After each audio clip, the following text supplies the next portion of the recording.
Hello everybody, welcome to the MCU in Review, where I review every single Marvel movie in the MCU that leads up to Avengers 4. What do you get when you combine brains with brawn? You get a movie that not a lot of people talk about. Today's movie is The Incredible Hulk. The Avengers 4 trailer came out recently and I'm super pumped for it. I will be talking about it a little bit at the end of the review, so stick around for that if you wish. And yes, I'm not saying the title of it because I know some people don't like spoilers. I think I'll wait a couple weeks or until the second trailer releases. Despite claiming to be a huge fan of the MCU, I've never seen The Incredible Hulk. I've always viewed it as the oddball. Nobody in this movie has reprised their roles in future movies besides William Hurt, who plays General Ross. Also, I guess the movie is a loose sequel of sorts to the 2003 Hulk movie, which is strange. They took some elements of it but left some out. People have told me that this movie is either bad or just okay at best. I had a few problems with it, but I actually ended up really liking the movie. I'll talk about it more later though, so let's get into that plot. Bruce Banner, a brilliant scientist, is tasked with experimenting with gamma radiation to recreate a super soldier serum. The experiment goes wrong and Bruce transforms into a Hulk, a huge green monster.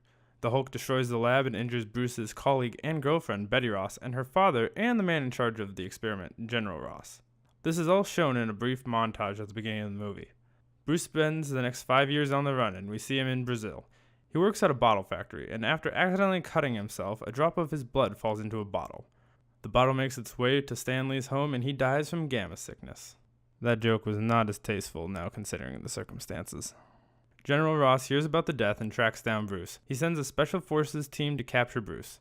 This team is led by Emil Blonsky, a guy who's good at his job. That's basically all the backstory we get about him. Bruce escapes the Special Forces team, but after a while, he's cornered. Unable to control his heart rate, Bruce transforms into the Hulk. The Hulk beats up some guys and he runs away. Bruce then wakes up and finds himself in Guatemala. He heads to the States to get some data from the research he was working on 5 years ago. He wants to get it so he could send it to a contact named Mr. Blue. General Ross decides that they need to be on par with the Hulk, so he has Blonsky injected with a single dose of super soldier serum that they have cooked up in secret. Bruce ends up running into Betty, who is dating Phil Dunphy. Not actually Phil Dunphy, but I can't see Ty Burrell in any other role. Also, I don't remember them mentioning his character's name. Anyway, Betty gives Bruce the data he was looking for, but they get ambushed by General Ross. A battle which ensues causes Banner to transform into the Hulk. He fights the military and Blonsky, who is now supered up. The Hulk wins and kicks Blonsky, who brutally hits a tree.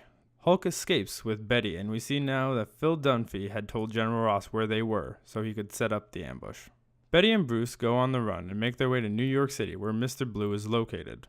Blonsky is seen, now fully recovered after his fight, and he's ready for another. Bruce and Betty meet up with Mr. Blue, who is really Dr. Samuel Stearns, and together they cure Bruce. Dr. Stearns reveals that he took Bruce's blood sample from earlier and synthesized more. Bruce claims that they need to destroy it, but is immediately hit with a tranquilizer by the military who had found them. General Ross captures Betty and Bruce, and then they fly away in a helicopter. Blonsky stays behind and forces Dr. Stearns to inject Bruce's blood so he can become more powerful. Blonsky turns into Abomination and starts destroying the city. Bruce convinces General Ross to free him so he can fight Blonsky, because I guess he wasn't cured after all. Anyway, Bruce jumps out of the helicopter and crashes down into the streets and turns into the Hulk. The Hulk and Abomination fight, and Hulk ends up winning. He escapes and we see Bruce a month later able to control the Hulk transformation. Before the credits, we see General Ross drinking his problems away and Tony Stark walks in, telling Ross about a team that is being assembled. So first and foremost, I want to say that the CGI has not held up very well. After just watching Iron Man, which had great CGI, the Incredible Hulk's animations were disappointing. It's really only when Banner is hulking out, but you still want the main character and the center of most of the action to look good. Abomination looks even worse than the Hulk in my opinion. I will say they have some really cool shots in this movie though. I really enjoy when the Hulk busts out of the glass hallway at the university. It has a slow motion jump with the camera moving around the Hulk, and then it's immediately followed up by a dolly zoom on Ross and Blonsky. I also really like all the wide shots of Brazil in the beginning of the movie and when Bruce is getting chased. Actually, I like a lot of the chase scenes in the movie, like when Bruce is getting chased by Blonsky's squad, then by his co-workers, and then in the university. There were some scenes that I laughed out loud, like when Hulk traveled from Brazil to Guatemala and the look on Bruce's face when he realizes how far he went. I also really enjoy when Ross is yelling into his radio and the military personnel come flying out of the trees. Where are the 50 cals? Move your asses!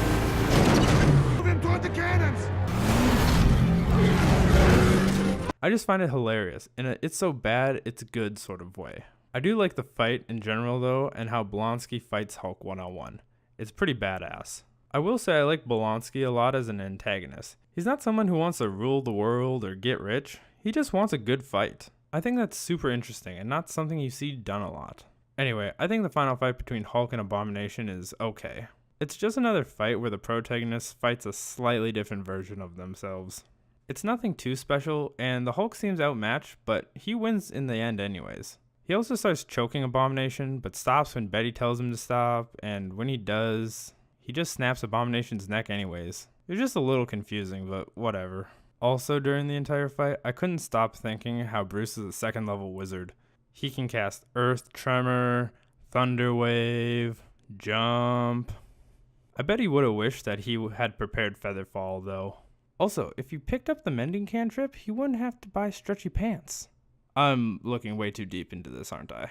We do get to see Tony Stark walk into the bar and talk to General Ross, which is really cool. People who watched this movie when it came out were blown away because this means it's actually a universe. Before this, I think people didn't really realize what Kevin Feige wanted to do. I mean, it's Robert Downey Jr. from Iron Man, and he's actually Tony Stark. Not some cheap wink for the audience. It's actually him. I wish I was a part of the audience realizing what was going on when this scene was shown for the first time in theaters. I think The Incredible Hulk is a good movie. It had a lot of fun elements in it, and I think people say it's worse than it actually is. I mean, this film had to follow up Iron Man, which is incredibly hard to do. I will say it's not as memorable as Iron Man. I'm writing the script the day after I saw the movie, and I'm already forgetting a lot of the scenes. There wasn't anything really iconic like Iron Man had, but maybe that's because I've seen Iron Man more. Who knows? I think Edward Norton was an okay Bruce Banner. He's no Mark Ruffalo, but I think it's really tough to top that. I really like Mark. If anyone were to come back, I'd like to see Tim Roth as Emil Blonsky/Abomination return. I really enjoyed his character. Maybe just a short little fight like in Captain America Civil War with Crossbones. I don't know. Either way, The Incredible Hulk was a decent movie. I think The Incredible Hulk gets a bad rap because it had to compete with Iron Man. I thought it was a perfectly fine movie that I had fun with. The Incredible Hulk was decent, but I definitely would watch Iron Man again before The Incredible Hulk. So it's at the bottom of the list, but I don't think it'll stay there for very long. So that was The Incredible Hulk. I found myself really enjoying the film more than I thought I would. I'm surprised that this review is longer than the Iron Man one, considering the fact that I feel like I had more to say in the Iron Man review than I did this one. The next movie will be Iron Man 2, so make sure you guys subscribe so you don't miss out on it. Okay, some quick spoilers on Avengers 4. I think the trailer was not as hype as the first Infinity War trailer, but I like how little they showed us. It was so somber and I really liked the tone that they went with instead of the action-packed hype that Infinity War had. Also, Scott Lang was easily the best part of the trailer for me. That scene was just so perfect. And I know everyone was wondering what the title was, and I'm really glad it's Endgame. Such a cool title. 10 out of 10. I cannot wait for this movie to come out. The trailer has me really pumped for this movie because I'm really excited to see where they go with it from there. I think it will be an absolute blast. I'll talk more about Avengers Endgame when we get more information on it, but for right now, I think I'm just going to end the video. So, I'll see you guys then.